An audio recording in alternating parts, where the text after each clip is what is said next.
ये सबसे बड़ी समस्या है और इसी के कारण ज़्यादातर लोग एंजाइटी, डिप्रेशन का शिकार हो जाते हैं।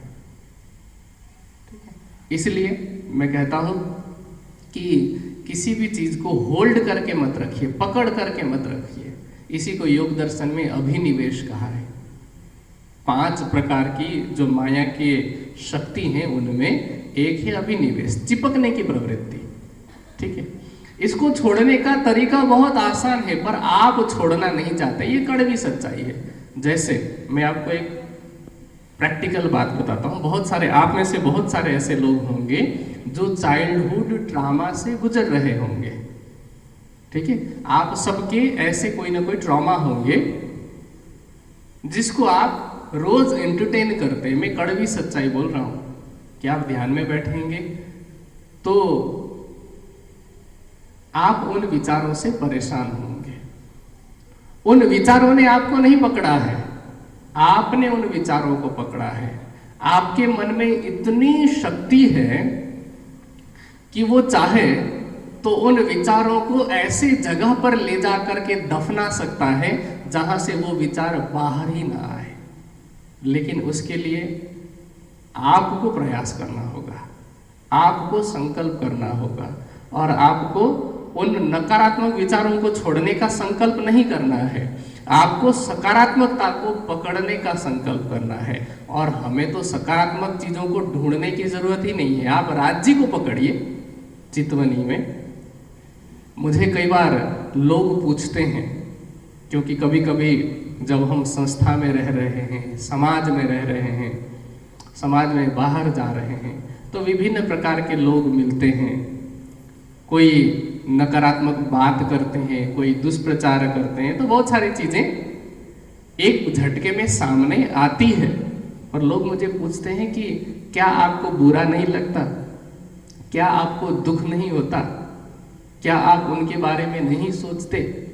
तो मैं कहता हूं कि मेरे पास सोचने के लिए इतनी सारी अच्छी अच्छी बातें हैं, मेरे पास करने के लिए इतना अच्छा अच्छा काम है, मेरे पास पढ़ने के लिए इतने सारे साहित्य हैं, मेरे पास करने के लिए इतनी सारी सेवाएं हैं। अगर तो मैं अपने मन को उन नकारात्मक चीजों के लिए समय क्यों दूं जिसके बारे में सोचने से न वो नकारात्मकता खत्म होने वाली, न उन नकारात्मक व्यक्तियों में किसी प्रकार का परिवर्तन आने वाला।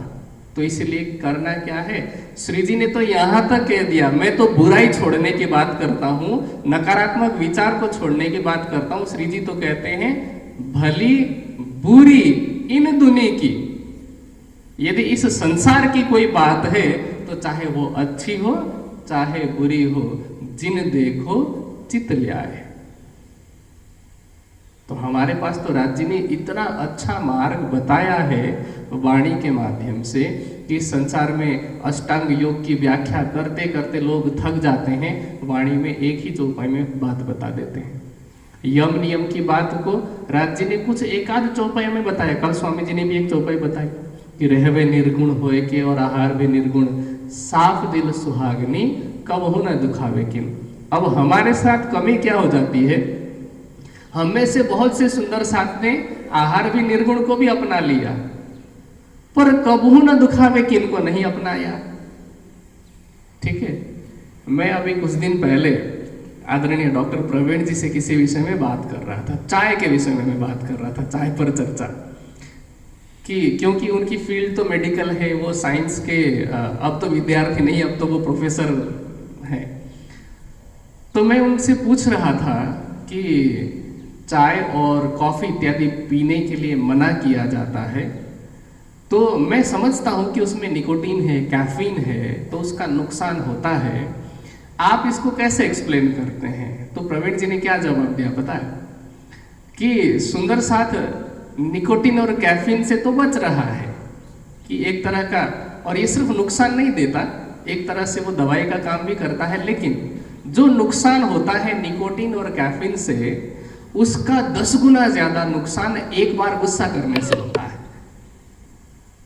समझ रहे? तो हमने क्या किया कि वो जो 10% वाले पोइजन को तो हमने छोड़ दिया, कि हम चाय नहीं पी रहे हैं, कॉफी नहीं पी रहे हैं, लेकिन गुस्सा करना हमने नहीं छोड़ा, ठीक है, हमने झगड़ा करना नहीं छोड़ा, अपशब्द बोलना नहीं छोड़ा, तो वो चाय और कॉफी से 10 गुना नुकसान करेंगे।